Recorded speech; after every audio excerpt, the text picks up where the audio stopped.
Force à tous les leaders et bienvenue dans le processus. C'est Cédric Tiwa. Pourquoi ensemble, nous traçons la voie d'un meilleur lendemain. Je suis un homme ordinaire qui veut partager son histoire avec tout le monde. Je me souviens que quand je suis né, des membres de la communauté ont recommandé à ma mère de m'empoisonner. Si vous étiez né dans un village comme le mien, en ayant la couleur que j'ai, vous en auriez obligatoirement souffert. Car les gens pensent que nous sommes immortels. Les gens nous chassaient, les gens nous démembraient. Nous étions mis à l'écart à cause de notre couleur de peau. Je viens aujourd'hui avec une histoire qui me déchire. Un numéro renversant, un comportement perturbant. Je me demande bien où va le monde. J'aimerais bien parler de la communauté blanche d'Afrique, des enfants blancs nés de parents noirs. C'est vraiment aberrant le traitement qui leur est réservé. Les hommes ont peur de ce qu'ils ne connaissent pas. Si on te croit différent, alors on te traite différemment. La communauté blanche d'Afrique fait face à un ennemi naturel, le soleil. On dit d'eux qu'ils sont éternels. Or, d'après les statistiques, 85% d'entre eux décèdent avant l'âge de 40 ans. La majeure partie meurt d'un cancer de la peau. De ce fait, les personnes atteintes d'albinisme doivent prendre des précautions pour améliorer leur espérance de vie. Il faut toujours mettre des crèmes solaires. Il faut aussi porter des lunettes ophtalmologiques ou des verres protecteurs contre le soleil. Et cela fait une particularité parce que la vue n'est pas comme pour les autres. La personne albinos voit en moyenne sur 3 sur 10. Donc déjà, c'est une barrière. Cela va encore plus loin, car ils doivent affronter le regard des autres. Nous sommes mal informés sur la notion d'albinisme.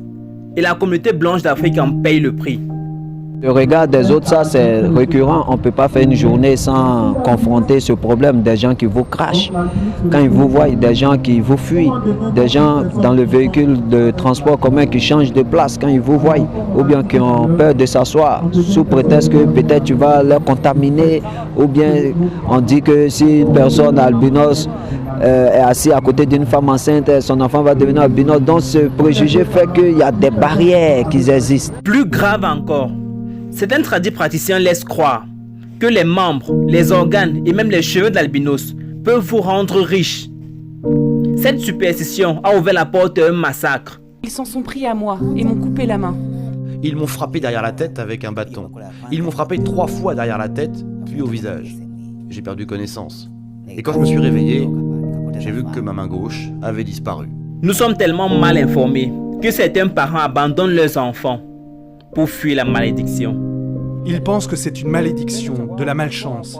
Pour être honnête, beaucoup de gens pensent qu'envoyer leurs enfants dans notre école leur permettra de se débarrasser du mauvais sort. Il faut que ça s'arrête. Toutes ces superstitions ne sont pas fondées. Aujourd'hui, ils pensent qu'un albinos donne du pouvoir, donne de la richesse, guérit de certaines maladies. Mais attendez, si tu es un albinos ou même, parce qu'il y a, là on parle du cas extrême, mais il y en a qui disent tout simplement que prendre les cheveux d'un albinos, eh ben, ça permet d'avoir de l'argent, de la richesse, de réussir des examens. Moi j'ai une touffe sur la tête. Si vraiment ça fonctionnait, je pense que je serais à la place de Bill Gates, que voilà, j'aurais des diplômes à plus savoir quoi en faire. Je sais pas si tu t'es déjà senti rejeté, avoir l'impression que personne ne veut être près de toi, que tu ne vaux rien, que même si tu disparais aujourd'hui, tu ne manqueras à personne. Vivre avec la certitude que personne ne veut de toi, que tu ne pourras pas trouver un mari ou une femme, tout simplement parce que tu es différent. Avoir la sensation que le regard d'autrui te chosifie, être entouré de personnes tellement fortes et formidables, qu'en leur présence tu te sens formidable. Parfois on se demande si on est considéré. Je sais ce que ça fait d'être rejeté.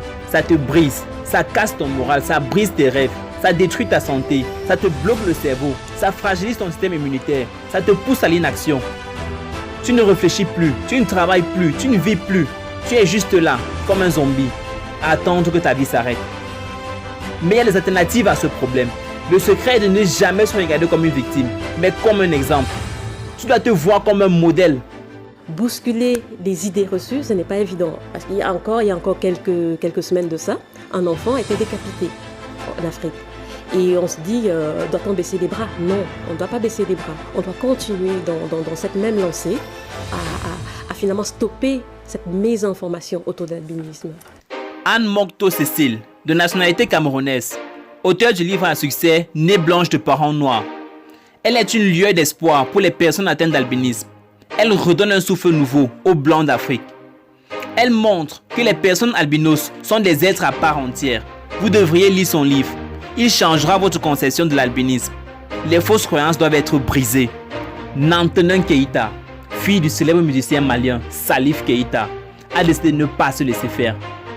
2 titres de champion du monde d'athlétisme, au 100 mètres et au 400 mètres, dont une médaille d'or et une médaille d'argent. 3 médailles aux Jeux paralympiques et ambassadrice des droits des albinos africains. Lynn Bonti, présentatrice de télévision burkinabé et entrepreneur. Je ne suis pas une albinos, mais je suis une albibelle, c'est-à-dire je me sens bien dans ma peau. J'entreprends, je postule, je suis des formations, je crée un métier, je fais des trucs, quoi. Je suis une lady boss. Donc être une femme, déjà, c'est compliqué. Et ça s'additionne le fait qu'on est albinos. C'est déjà très difficile. Il faut d'abord s'accepter en tant que femme et après montrer aux gens que être une femme albinos, c'est aussi une femme comme tout autre. Gebnan Maxime, jeune entrepreneur en devenir. Il s'entraîne tous les jours, aussi bien en matinée qu'en soirée. Il ne forge pas que son corps, mais aussi son esprit. Il a un moral de battant. Il sait qu'en s'exerçant, il prend le risque de se blesser et qu'il lui faudra du temps pour guérir, mais il le fait. Il sait qu'en patinant, il tombera de temps à autre, mais il le fait. Ils ont compris que la vie est un combat, une lutte au corps à corps. La vie ne regarde pas ta couleur de peau, si tu as de la mélanine ou pas. Elle te frappe et te laisse à terre si tu te laisses faire. Le secret de la vie n'est pas de savoir frapper, mais de savoir encaisser, de toujours se relever. C'est comme ça qu'on gagne. Le succès, c'est 10% de talent et 90% de travail. Si tu n'as pas de talent, alors il te reste 90% de réussite. Alors, qu'est-ce que tu vas faire? Abandonner? Non, non, non, non. Gebnan, alias 5 étoiles, a décidé de ne pas se laisser faire. Quand ça fait mal, il progresse. Quand il se blesse, il continue. Il s'est forgé un moral de battant et aujourd'hui, il incarne le rêve africain. Je ne sais pas si tu es en surpoids, si ton médecin ou tes amis te conseillent de faire du sport et que tu hésites, car tu trouves cela très difficile. Ce gars a 3 fois moins de mélanine que toi, il résiste 3 fois moins au soleil que toi, il est exposé à des blessures, des ulcères, plus grave encore, il est exposé au cancer de la peau. Mais quand l'heure de bosser arrive, il le fait. Il patine avec tellement de précision malgré son défaut de vue. Il donne tout ce qu'il a, même si parfois ça ne suffit pas, car il a compris que la vie c'est ici et maintenant. Pour progresser, tu dois être capable d'affronter le rejet, les moqueries, le doute, l'humiliation, la frustration. Tu connaîtras l'échec, le dur labeur et la souffrance. Si tu as le bon esprit, alors rien de tout ça ne suffira à t'arrêter. Il est resté persévérant, il a gardé confiance, il est toujours passé à l'action quand il le fallait. Le succès ne laisse pas de marque sur le corps, c'est l'esprit qui se forge. À chaque fois que tu as envie d'abandonner, pense à ça. Libère ton esprit et ton corps suivra. Comme Martin Luther King et Nelson Mandela avant moi, j'ai fait un rêve. Je rêve qu'un jour, tous les hommes se verront égaux, peu importe leur différence de peau.